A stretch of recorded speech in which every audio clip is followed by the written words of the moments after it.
Hi there, everyone. Welcome to Everything Now Live. This week we are doing a recurring segment that we call Question the Teacher. And we have a really amazing guest with us today. Her name is Shanna Small. And Shayna is a really inspiring figure in the yoga world to me. She has a really beautiful Instagram presence. You can find her under Shayna Small Official, I believe. And I just want to go ahead and thank you and welcome you, Shayna. Thank you for having me. Of course. How are you doing today? I'm doing good. It's been a real relaxing, chill type of day. Nice, nice. And where are you living? Where do you live at?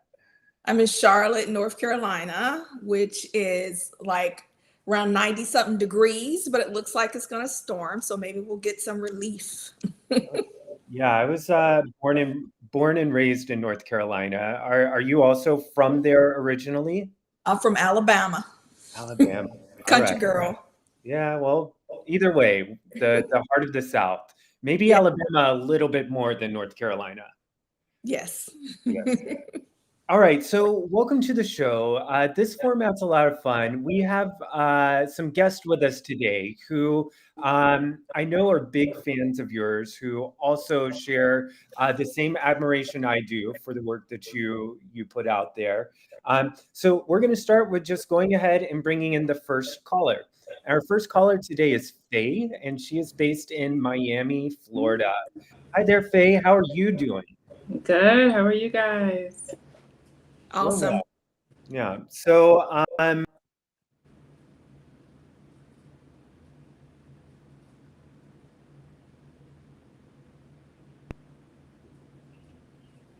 all right.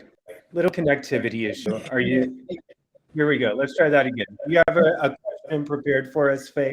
Yes, I do. So, I'm a yoga teacher, as you said, based in Miami, Florida. And for the first time last week, I had a student express to me that because of her religious beliefs, she didn't feel comfortable with the Buddha statue that was at the front of the studio. So, she asked us to remove it. And we did so because we respect everybody's personal beliefs. But I wanted to ask you guys, as a teacher, do you guys have any language or suggestions on how to go about making sure that, I mean, not making sure, but maybe creating an opportunity at the beginning of the class for people to express any reservations they might have in terms of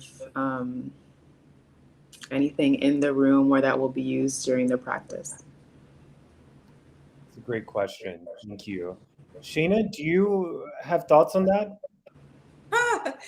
I do. So, one of the first things that comes up is that there are a lot of different schools of yoga, and many different schools of yoga actually do use mortis and devatas as part of the sadhana, as part of the method of yoga. So I want to put that out there first, that there are indeed schools of yoga that use mortis as part of it. So we have to, which can be difficult, make sure that we are with the correct teacher or within the correct method, that it is in alignment with what it is that we want to do. Because indeed, if that particular school of yoga does use mortis, then they are a part of the practice and they're there. So there's that first. And if that particular morti, that particular deity, devata, whatever we want, words we want to use, is not a part of the tradition and a part of the practice, then for me, I believe that they shouldn't even be there.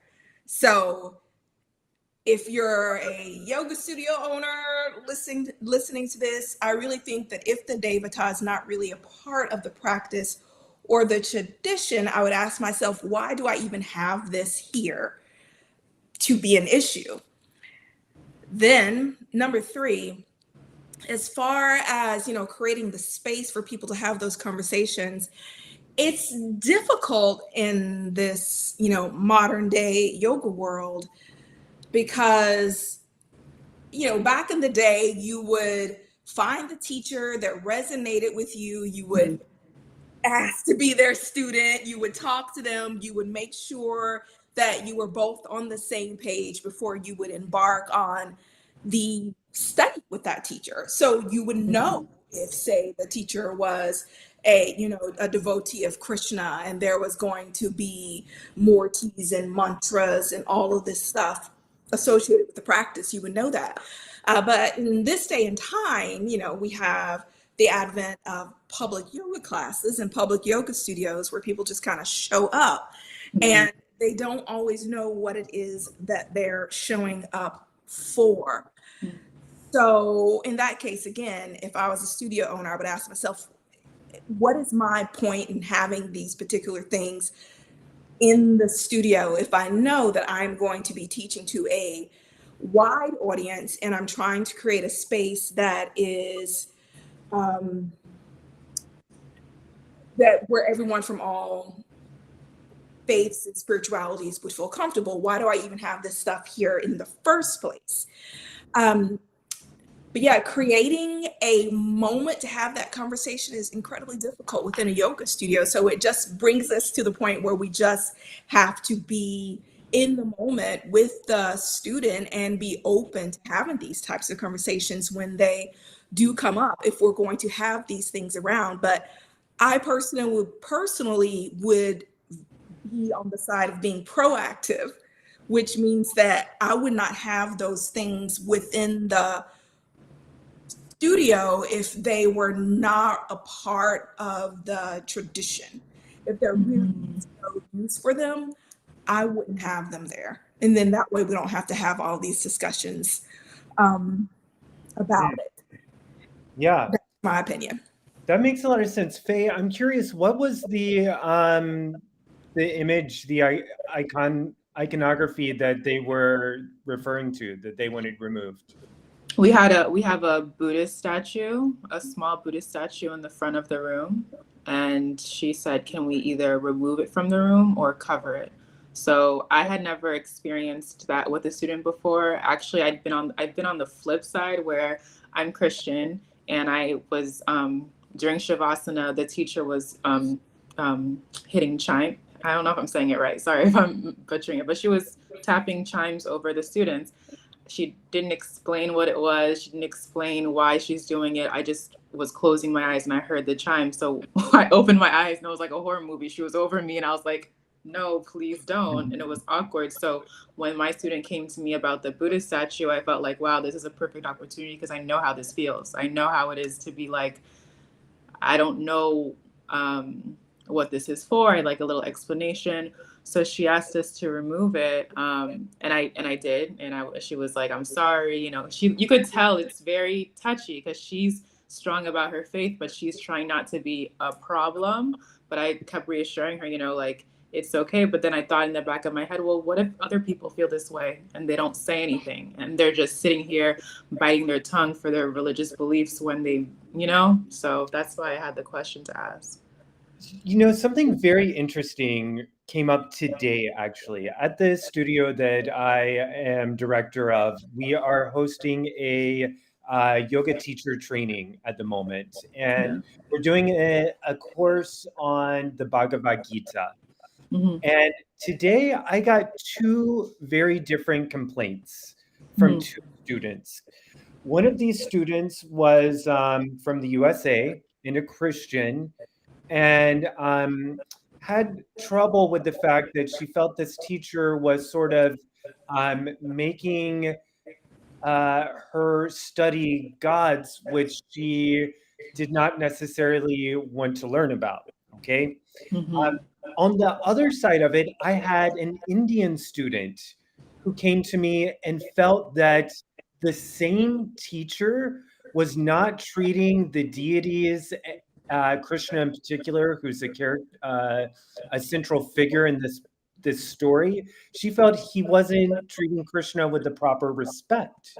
Wow. So I just see how this could also be applied to the iconography in the studio. Like you may get the Indian student who wanders in and looks around, and there's like, where are the parts of this that are supposed to go with it? Mm. That is so true. Um, with when I teach the Gita, and something that my teacher does is they take a good amount of time to set up the perspective from which we're going to be looking at the Gita from, so that everyone there understands the perspective we're going to be coming from and why. So I don't know if that happened, but that's what I always do. Like, what does Krishna represent for this particular discussion in this story? And why are we choosing to go from this direction? And after explaining that, then continuing in that vein throughout the whole study, so that the person whoever sees Krishna in a different way already understands why we're looking at it from this particular perspective, and they are prepared within themselves for the particular perspective that we are going to be taking. And as far as Buddha, what came to my mind is like, if the person who owns the studio is not Buddhist, why is Buddha there? Um, like, I've been to restaurants or to nail salons where the owners are Buddhists, and they will have Buddha up, and it's apparent that the owners are Buddhists because they've got an altar up there. There's the fruit. There's the different libations they've given. There's all this stuff going on. So to me, it's like, okay, I understand that's a part of how they roll, and this is cool. But again, it's like, if Buddhism is not your actual spiritual lean, then why is Buddha even there? Again. Great point. It's just sometimes we just blindly accept so much, and unfortunately, either the teacher or the community just isn't doing the deeper work of informing their students about all these things. And I'll just add one thing that's sort of a side note here. In Miami, we have a large Orthodox Jewish community. And I get a lot of students here who are not interested in doing mantra in the slightest. And in this case, it's not a case of them not understanding what it is. They know exactly what it is. And for cultural, spiritual reasons, they just don't want to participate. However, what I'll point out is that none of these people have ever asked us not to do it. Um, and I think that if someone is very deeply confused about the sort of underpinnings of mantra, uh, iconography, and this sort of stuff, it's an opportunity to teach them something and to invite them into the practice in that way. But then again, also to let them know that they have some choice around the matter as well. I've had a number of students who, whenever I call Samastitihi, the call for everyone to come and prepare for mantra, they'll join us in coming to standing, but they just stand there, eyes open, arms by the side. They wait for us to finish, and then they go about the practice. So, thank you so much, Fade. That was a really great question. I appreciate you bringing that to us. Um, I think we'll pivot, and we're going to invite in our second caller. And we have with us Lena from Atlanta, Georgia. Hi there, Lena. Hi Joseph. Hi, Shayna. Hi. How Really are you great. doing today? I'm doing great. I'm really happy to be here. I'm happy to ask and get your knowledge and expertise in matters. Well, we're happy to have you. We're happy to have you here, sort of building this little community with us. So tell us, what's your question? Yeah. So it's a question. It's a very passionate yet frustrating situation that I'm sure a lot of yoga instructors find themselves in. But Shana and Joseph, I want to know specifically how you navigate students who approach their practice as a source of entertainment, and not only just approaching it as a source of entertainment, students that don't really approach the practice with any sort of respect towards the methodology for yoga, for movement, for breath. How do you approach these students? Good question.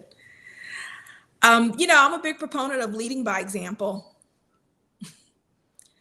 Leading by example and setting the tone for your particular community, your particular yoga studio, your particular method. And I believe if you do that, those people will leave. And if you do that clearly, a lot of times what happens is people are on the fence because they are really like thirsty for students. And so because of that, they're not sending clear messages. They're not being clear examples. And I think that if we are clear examples, that the type of people that are not for us they're going to leave. So I think if as a teacher, you show up in a way as, this for me is my sadhana. This is something I've taken on as a spiritual practice and spiritual journey. And this is from the place from which I teach from. And this is the knowledge that I am conveying. And this is the room and the space that I'm holding for my students. And that you are very steady within that role. I really think that those people who are there for entertainment will go to places where they can get entertainment.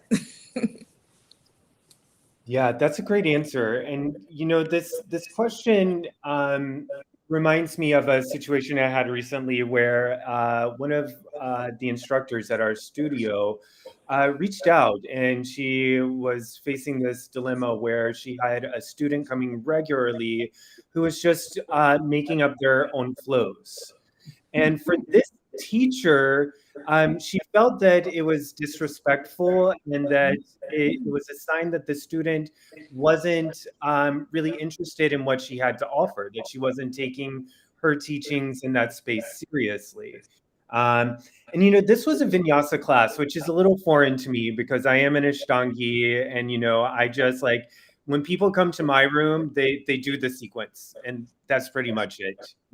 If there's some injuries or some special exceptions that need work that's outside of the sequence, we do that. But in my space, we take the sequence very seriously from the get-go.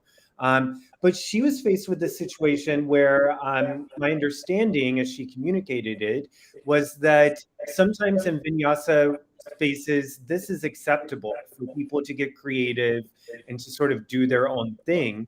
But she didn't feel that that's how she wanted her room to be. Um, so I just suggested that she talk to the student, that she get that one-on-one conversation in place where she talked about what she had to offer in this space, and sort of felt out if the student was interested in that. Um, as teachers, as Shana was just saying, we're not for everyone. I believe that's a firm truth. We're not for everyone. Yeah. Well, I agree with both of those points, and I love that. I practice Ashtanga, daily. That is my practice and my sadhana. However, I teach Vinyasa, and it is two separate worlds of.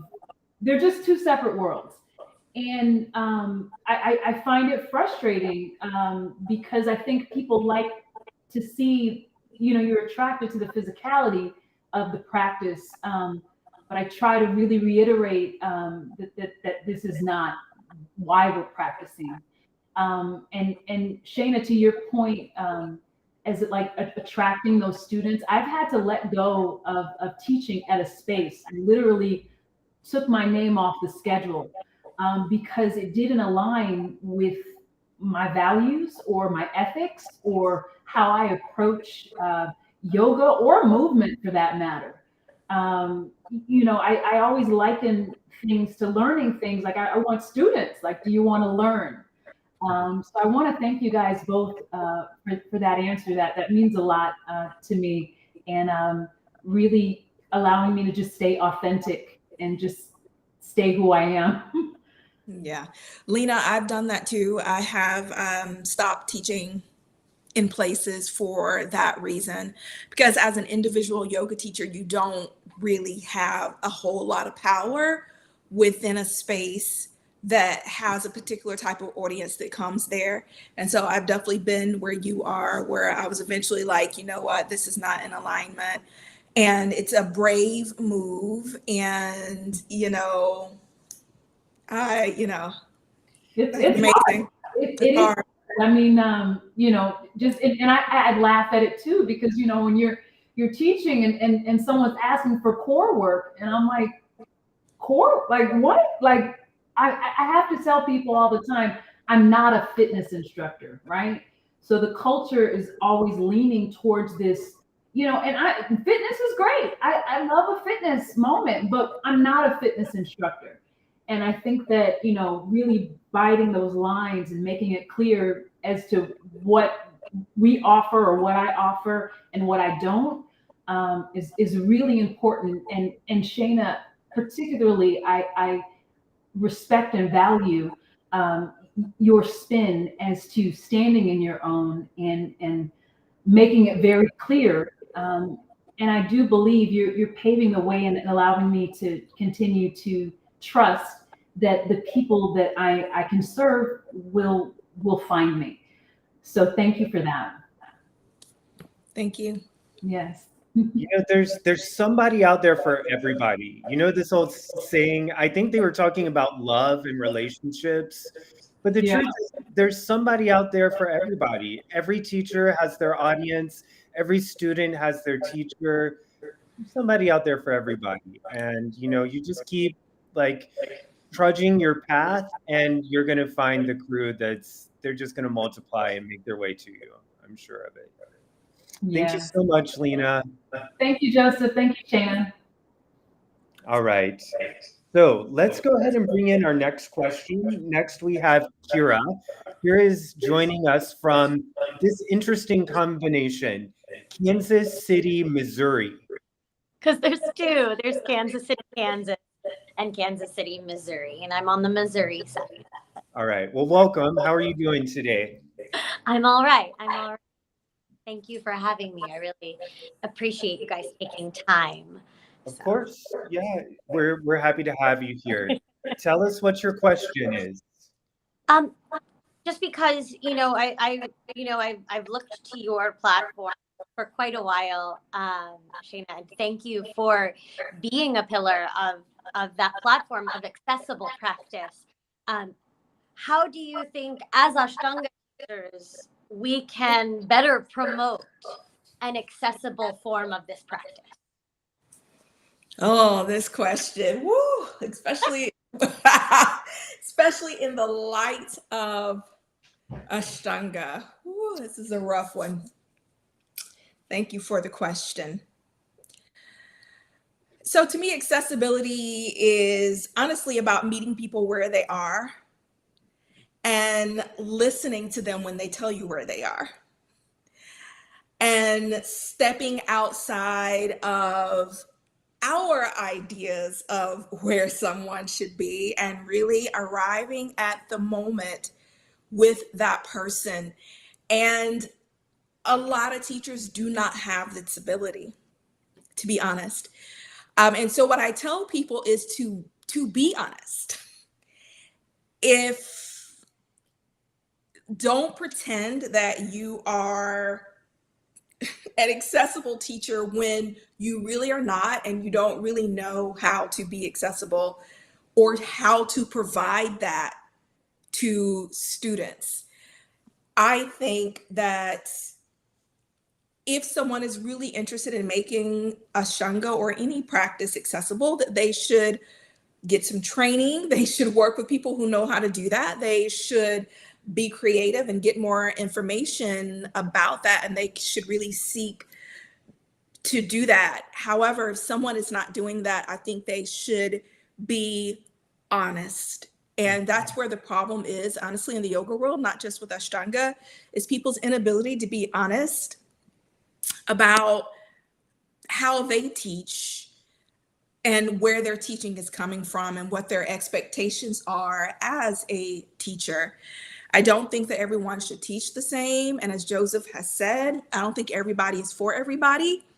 But I think that we need to be honest with our students so they know who is for them, so they know who is aligning with them, and then they can make those decisions versus a lot of times getting students into a room and the teacher really cannot provide the level of accessibility. And if we're talking about asanas, accessibility that they need. I think we just really need to be honest.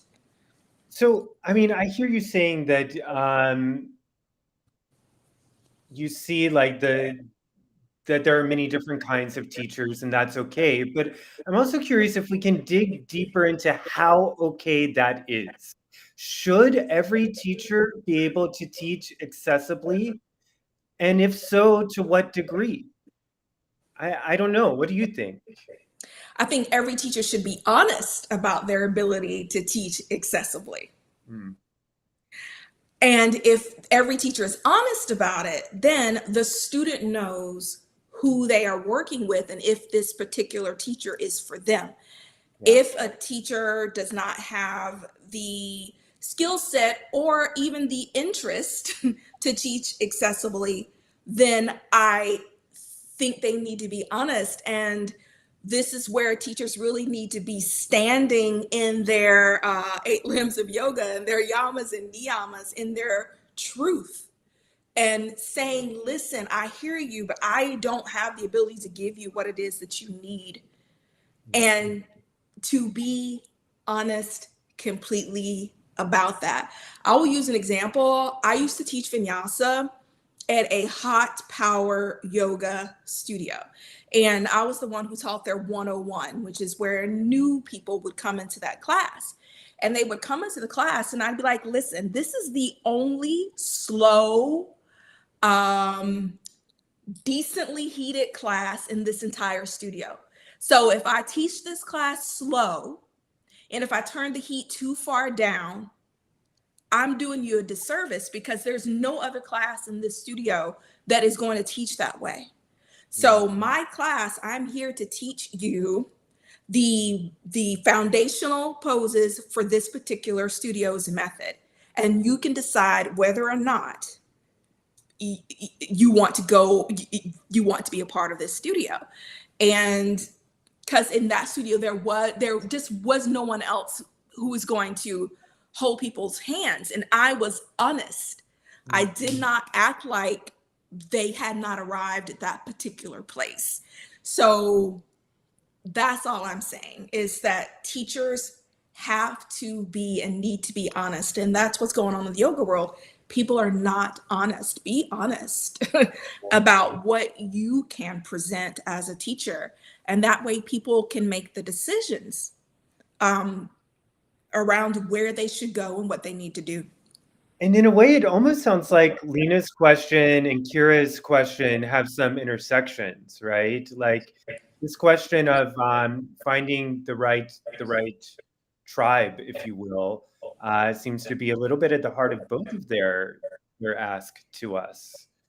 So that's interesting. I think that I teach a very traditional Ashtanga Mysore method, and I try to be careful with it because some of the branding of Ashtanga yoga as we teach it is that, it's the most personalized form of yoga, or it's like a private lesson in a group space. Like we use this language a lot, but I definitely know that my skill set is not for everyone in the Mysore room.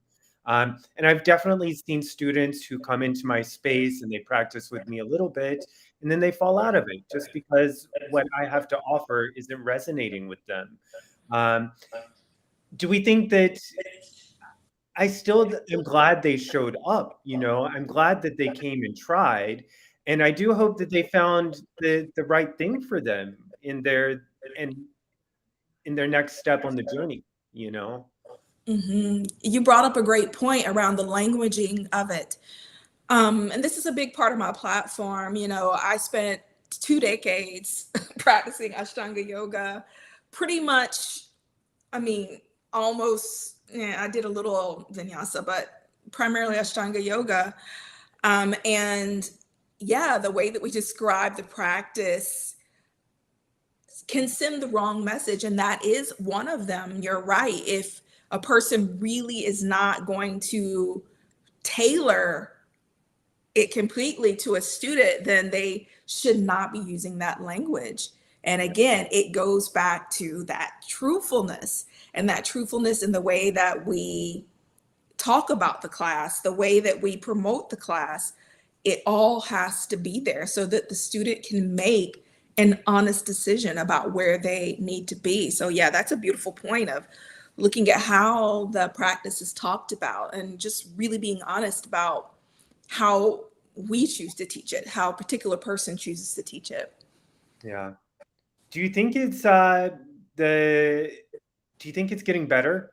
Is it getting better how we talk about it? Is it the same? Is it worse?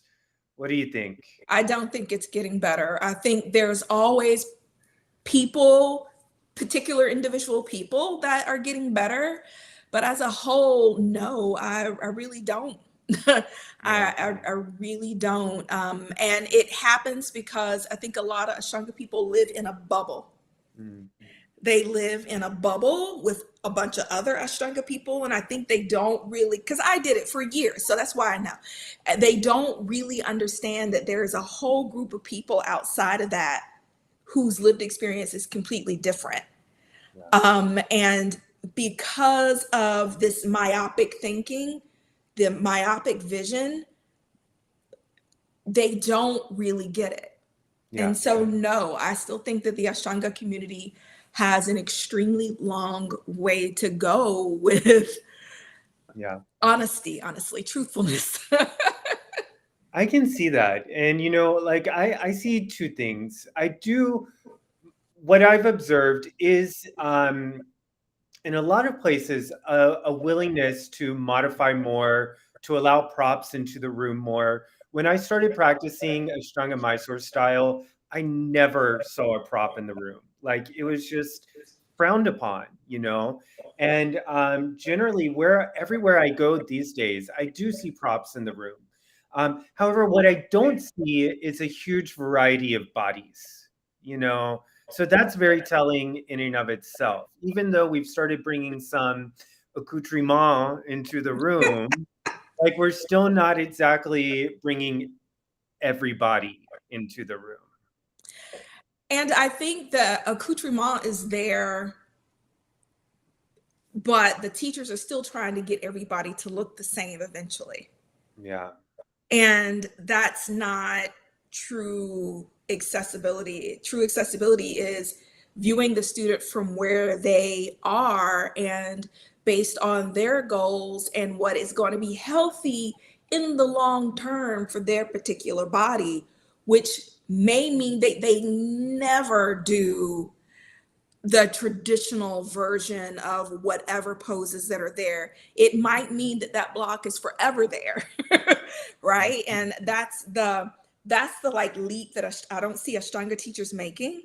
yeah, That yeah, like you can use that block, but it's temporary, and it's temporary for some people. And I think, and if it is temporary for those people, then it should be worked that way.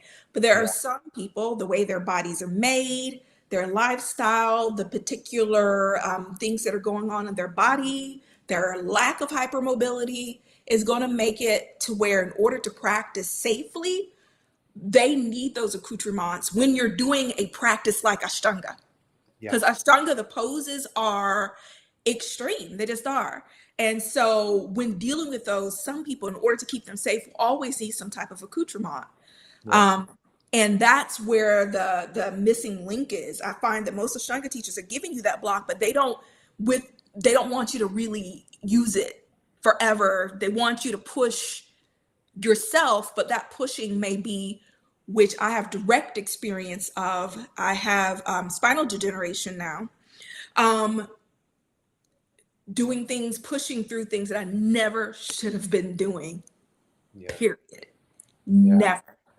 Because I could. And my And body was like, okay, let's do it. And then now I messed up. So yeah, yeah, it's a thing. that sounds important. I want to ask about that. Like spinal degeneration, Mhm. what happened? So I have spinal degeneration in my L5S1. And basically I was born with one side of my hip, which I did not know was fused together. And so it has less movement than the other side. And throughout my yoga practice, I felt that that side was different, but the advice was always like, you just need to stretch more, you need to open your psoas, you need to do all of these things, which I did. Why? Because I'm a good student who listens to their teachers. And so I did all the things, and I was able to do all the things. I was doing third series. I could go into kapatasana from the air. I could leg behind the head. I could do cold. Like I could wake up in the morning and get out of my bed and throw that thing back there. None of that stuff. I was able to do it. But turns out the reason I was able to do it is because my body was using my connective tissues, not my connective tissues, my ligaments. And it was overstretching my ligaments in order to do it. And then it was eroding my disc in order to do these movements. And then eventually my body said, no more. And I wound up being in excruciating pain. And all of it could have been prevented. It all could have been prevented. So that's why I say just because we can doesn't mean we should. And it's really being in conversation with students and allowing them to not do the things that they kind of feel within themselves are not right. And allowing them to have that space versus, well, I saw you grab your ankles in kapatasana, you should just keep doing it forever. Well, I saw you put your leg behind your head, you should just keep doing it forever. It's like, oh, something's not right. Well, just stretch it out a little bit and we'll get you, none of that. So yeah, so that's why I'm like, yeah, in Ashtanga, there's some bodies that are always going to need the things and are always going to not need to do the poses, certain poses, and we've got to honor that. Yeah, thank you for sharing that. I think that's good for people to hear, to give them a little more reason to listen closely to their Yeah. bodies. So thank you. Next up, we have one more guest to our show today. We have Miss Yvette Joseph calling in from Miami, Florida. Hi, Yvette. How I'm you doing doing? great. Happy to be here. Awesome. Good to have you. I think we're going to have two questions from you today, depending on the Cool. time. So let's go ahead and get the first one. Perfect. So, Shayna, you're like the queen of accessibility. So I'm so happy to have you here. And we've been speaking a lot about how teachers and institutions can kind of make it accessible for students. But do you have any suggestions for the student that's going into the institution for the first time, to make it accessible for them? Like, it sounds like maybe honesty, like based off of what you were talking about, like the student also should be honest about what they can and cannot do. But especially if they're starting something new like Ashtanga, and we're getting into some of these poses that are not necessarily comfortable, sometimes it's difficult for that new student to determine, is this soreness? Is this supposed to hurt? Should I keep pushing, or should I kind of hold back?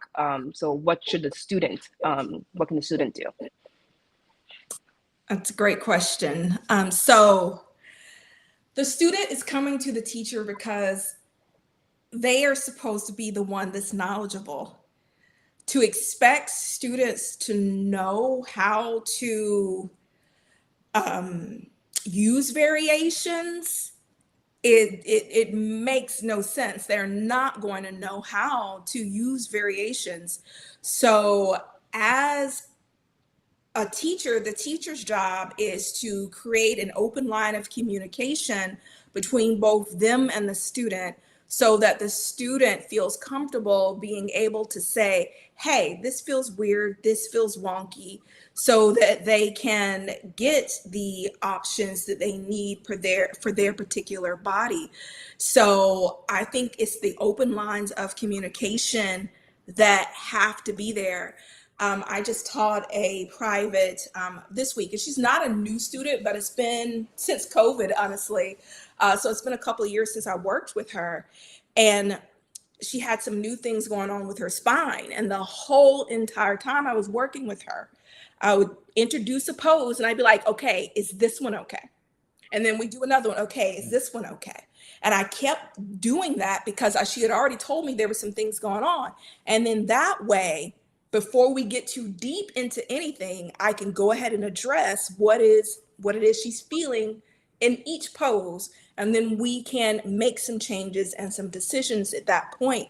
And so I think it is the teacher's job to express that and to open those doors within the practice for that to happen.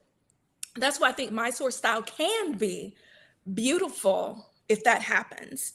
As far as guided, I honestly am a traditionalist on that. I really don't think new people should be in a guided class, but if they are in a guided Ashtanga class, then the talk needs to be between the teacher and the student at the beginning. Say, hey, I'm gonna be throwing out a lot of poses here, and a lot of these poses may be for you, some of them may not be. And so I leave it to you to use your judgment and feel in your body whether or not you should embark on these poses that I'm calling.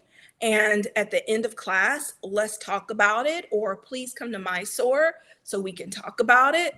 But just opening this line of communication. So no, it's definitely the teacher's job to talk to the student and find out what's going on with them and be on the watch. And if they cannot provide what the student needs, then they need to be honest. And it's also good to know some people who can, you can send them to, like Shanna Small, who does privates online. It doesn't matter where your student is, you can send them to Shanna Small. Anyway, with someone who can help them. Yeah, so I have a couple of thoughts coming to mind based on this information, and two very different questions, actually. I'd love to get some more insight from you on. And one of the questions is sort of reflecting back to what Yvette was asking about the difference between discomfort and injury. I'm curious if you have any thoughts on how to communicate about that or how to understand that as a student. So maybe I can just ask you that first. Is how do you know the difference between discomfort and like the pain of an injury? So Or should a pose even be should there be discomfort ever in a pose? So this, I would ask the student, do you feel like this is stretching within the muscle and that it's a good stretch within the muscle? Or are you feeling this in joints? Are you feeling this in the knee? Are you feeling this like in the joint of the hip? Or are you feeling this in your glute? Are you feeling this, wherever? Ask those types of questions. Does this feel like a stretchy sort of discomfort? Or is this sharp and pointy? Mhm. Asking those types of questions. And if the student is not sure, I feel that as a teacher, I would go on the side of caution. Because if a student is Yeah. brand new, a lot of times they don't know their body.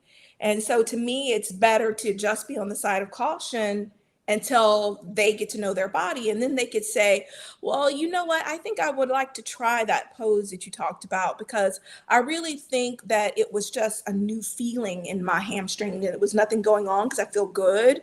And then we can bring it back. But I think it just has to be a conversation with the student and as the teacher, helping them to get to know their body and how their body feels Yeah.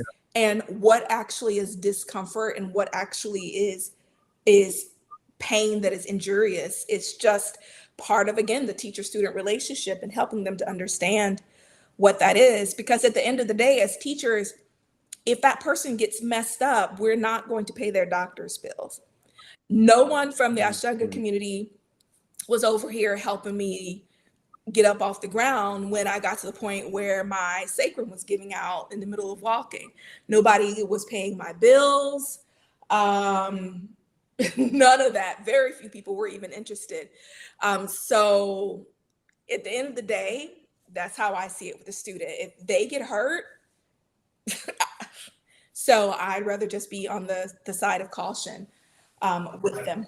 Yeah, that's great insight because I do time and again end up with questions from students who they're just not quite sure what the sensation is. They're not sure if it's okay or not. And you can help someone try to feel into it, but at the end of the day, like we're not in their bodies, we're not medical professionals. So I think that's really great advice to err on the side of caution there. Um, so the other question uh, is sort of like a sidestep from the original, but I've heard you talk a lot about how you work with your students and how when you were working with this student recently, you kept asking her, "Is this okay? How does this feel?" And I assume that this was in the context of just like suggesting a movement and not actually a hands-on adjustment. Uh, but still, I wonder, for me, I was curious if you have thoughts on like how much permission do we need from a student in order to add on to their practice or to do hands-on adjustments? And I think maybe one of these is a bit easier than the other, but like how often do you need to get consent to change a student's practice or to touch their bodies? So for me, for hands-on assist, it's honestly, it's quick and it's quicker than we think to be like, hey, can I give you an adjustment? Like, hey, can I give you an adjustment? Like that takes like half a second to slide out your mouth, like as you walk up. Hey, can I give you an adjustment? Hey, can I give you this adjustment? Because every day is different. And this might be that day that they don't want it. And it's just a habit, I think, to get into, in my opinion. Some people would say, well, if you have a relationship with that student, it's understood that the adjustments are going to happen. Which, I mean, yeah. But to me, it's like it's so easy just to say, hey, can I give you an adjustment? Hey, you want that adjustment in Dvipada? Hey, do you want that? Or if you've already had a discussion that, yeah, I'm going to be assisting you every day in Dvipada, is that okay? And they're like, yeah, well, okay. You don't have to ask them. They know that, oh, when I get to Dvipada, I'm supposed to stop and the teacher's going to come over and help me with my Dvipada. It's been talked about. We all know it. You see them waiting. There's no reason to ask. They stop there because they know you're coming and that you're going to put their legs behind their head and help them out. But I think there does need to be some permission somewhere, somehow, needs to happen. Yeah, I agree. I agree. And I think a difference is for me, I tend to ask once at the beginning. I'll be very straightforward. I ask once at the beginning, do you want adjustments? Is it okay if I work in a hands-on way with you? And then I tend to just like work on that assumption, right? Um, Sometimes I'll sense that a student is having something going on, and in that case, I might ask them, "How are you doing today? Do you want to work deeply in this today? Do you want adjustments today?" And sometimes I'll have those same students approach me some days and be like, "I'm just going to be lucky to get through this today. Please leave me alone. Let me do my thing." Uh, but I do wonder sometimes, like if the consent should be given every time. And I appreciate like how you pointed out that it is very simple and it is very fast, just to say, hey, can we do this adjustment? Yeah, Done. yeah. Yeah, thank you And for as far that. as giving poses, I think if there is a relationship with the student, and the teacher understands what the student's goals are, and what they're doing, what they're trying to do within the practice, um, then offering the next pose is great. However, if that student bulks at that, I think there does need to be a conversation at that point. It shouldn't just be a, well, no, this is what you should be doing type of thing. If they bulk, it's like, okay, I see there's a little hesitation, and adding this pose on. What's going on? Let's talk about it. Why are you hesitating, pausing at this, and having that conversation and listening to them and seeing, what they have to say about it. Because at the end of the day, the yoga is an inside job. Yoga is the way that we live our life. And our life gives us so many challenges. And it might be that at that point, the student is like, you know what? I'm good with stopping right here. This feels great in my body. And I got enough going on. And to me, things like that should be honored. So I think there should just be a conversation. Hey, I see that you winced a little bit, you bulked a little bit at adding this particular thing. Let's talk about it. What's going on? Let me tell you why I think you should add it. You tell me why you shouldn't, and let's talk about it.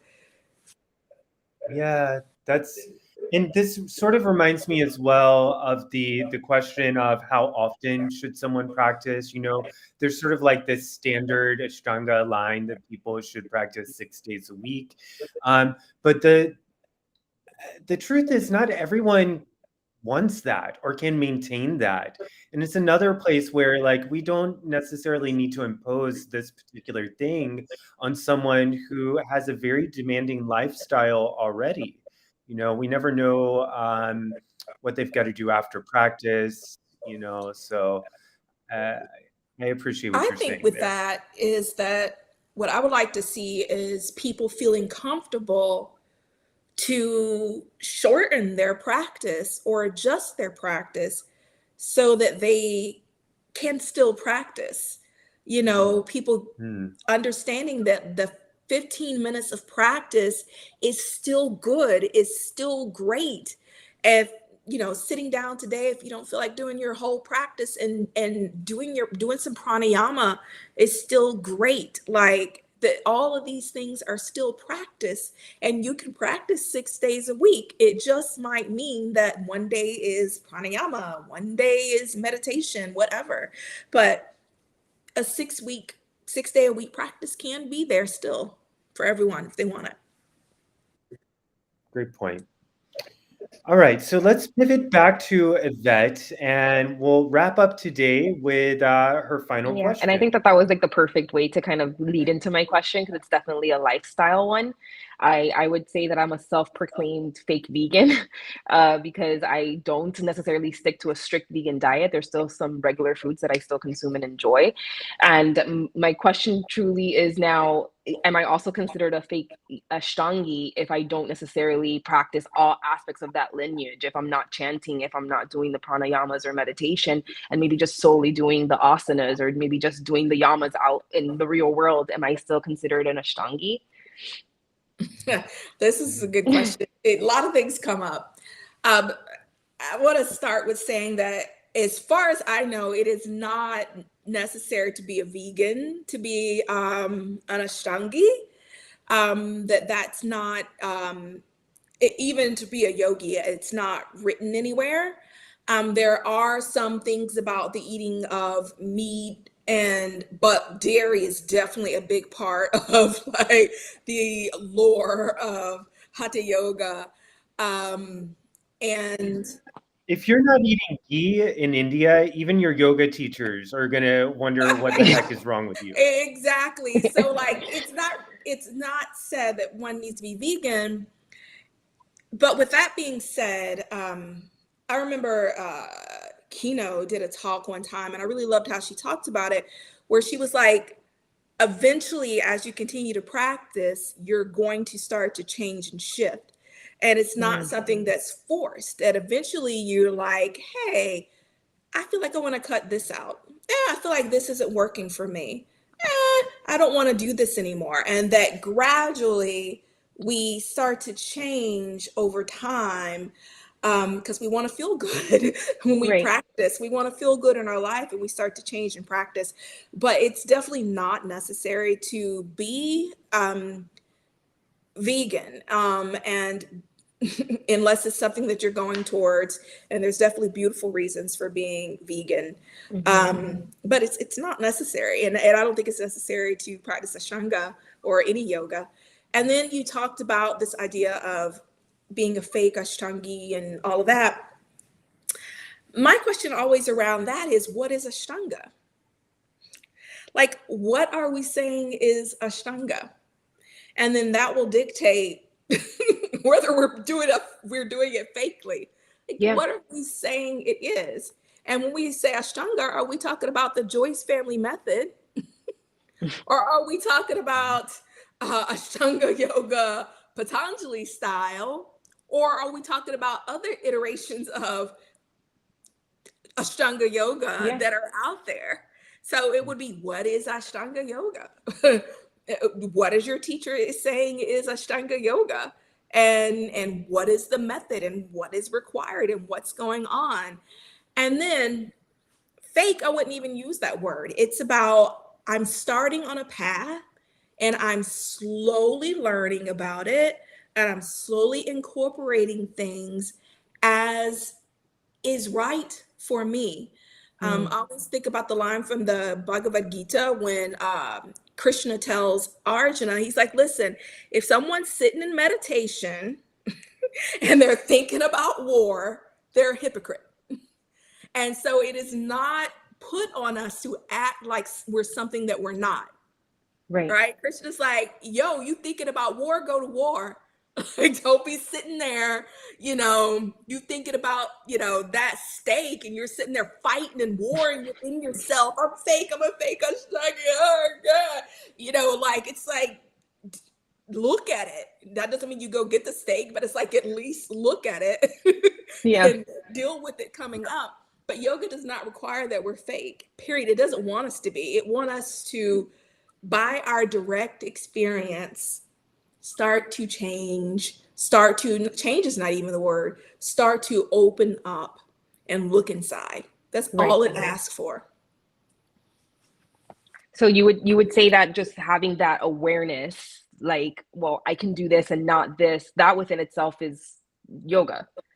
That's honesty, again, which is part of the yogic process and journey, is I am going to be honest with myself. This is coming up within me as something that I want, and let me look at this.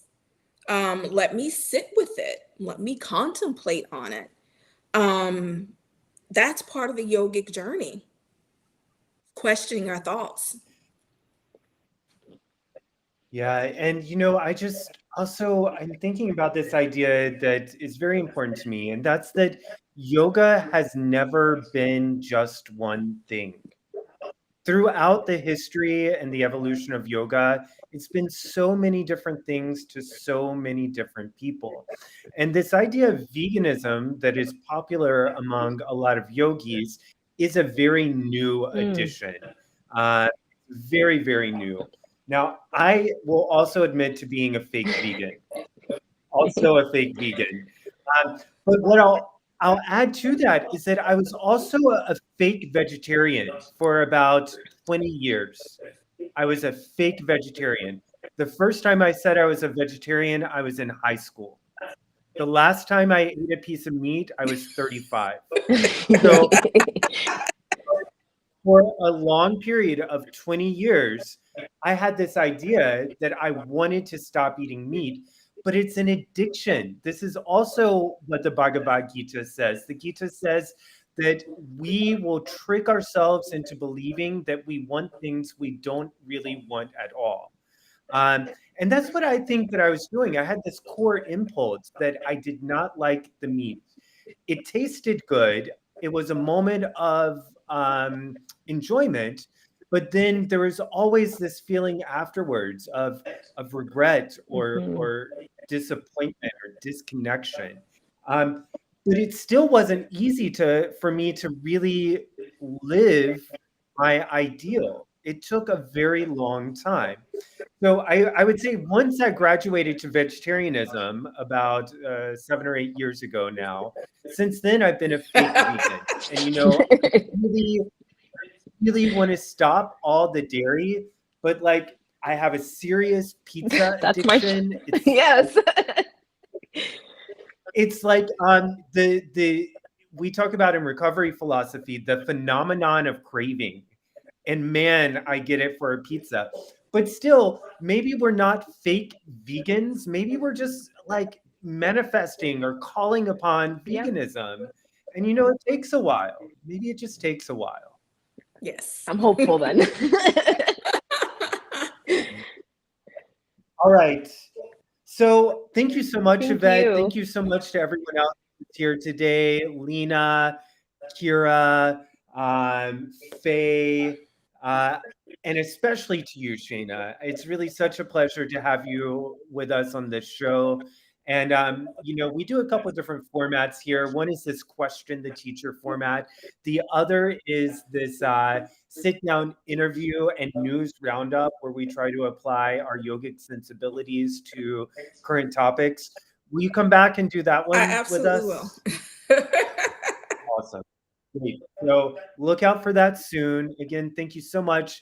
I will give you a moment here. If there's anything you'd like to mention about any upcoming projects or just anything that you want to leave people with, please feel free. Yeah, for sure. I am Shanna Small official on Instagram. Follow me. I love to speak to people and talk with people and to build community. So don't be afraid to ask me any questions. And also, I have a nonprofit, YFR Foundation, Yoga for Recovery Foundation. And that can be found at yfrfoundation.org. And we help to raise money so that yoga is accessible to people who have endured trauma and oppression and who otherwise would not have access to yoga. And we are fundraising right now. So if you can go to yfrfoundation.org and make a donation, that would be amazing. Awesome. I'll make sure that address gets put into the description of this chat. One more time, thank you so much. It's been so nice having you. Thank you. All right. Thank you, everyone, for tuning in. Remember, if you're enjoying the show, you can like, comment, and subscribe below. And we'll see you again next Wednesday. Bye, everyone.